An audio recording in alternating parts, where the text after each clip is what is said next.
Beaucoup de personnes vivent avec des problèmes de santé psychologique tels que la détresse, l'anxiété, la dépression. Puis ces difficultés sont très courantes. Elles touchent environ une personne sur 4 au travail. Et souvent, ces personnes doivent s'absenter de leur emploi.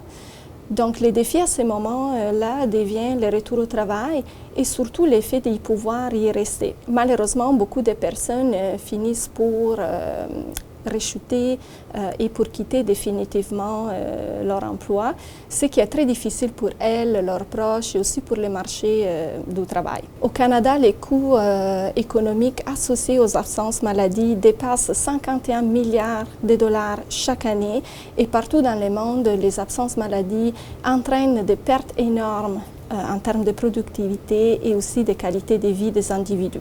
C'est pourquoi cette recherche est importante. On vise à aller chercher quels sont les facteurs clés personnels et environnementaux de retour au travail durable. Aussi, notre recherche vise à évaluer les outils, les instruments qui ont été utilisés pour mesurer ces facteurs.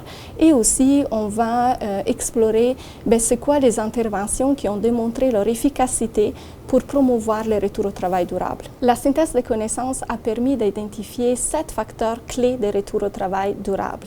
Certains facteurs agissent comme des facilitateurs de retour au travail, donc ils aident à promouvoir un retour au travail durable, c'est-à-dire les aménagements au travail, les soutiens du superviseur immédiat, les attentes positives face au retour au travail, les sentiments d'efficacité vis-à-vis au retour au travail et la capacité au travail. D'autres facteurs agissent plus comme des obstacles au retour au travail durable. Parmi ces facteurs, on a identifié l'injustice organisationnelle et l'intention de quitter l'emploi. Pour ce qui concerne les volets outils, notre recherche a démontré que malheureusement, encore beaucoup de recherches a besoin d'être faites à ce niveau.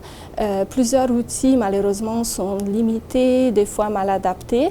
Donc, il y a vraiment un besoin de développer des outils qui puissent parler, oui, à la communauté scientifique, mais aussi à la communauté pratique. Donc, des outils qui soient plus accessibles, faciles à interpréter, faciles à administrer. Au niveau d'intervention, notre synthèse de connaissances a mis en évidence 3 interventions qui ont fait preuve de leur efficacité à promouvoir le retour au travail durable, c'est-à-dire la thérapie cognitive comportementale axée sur le travail, les programmes de réadaptation médicale et certaines mesures législatives qui, de quelque manière, encouragent une prise en compte rapide des absences maladie. Le message que je souhaite envoyer aujourd'hui au public est que le retour au travail durable ne dépend pas seulement de la santé de la personne, mais aussi de son environnement de travail et de la qualité du soutien qu'elle reçoit.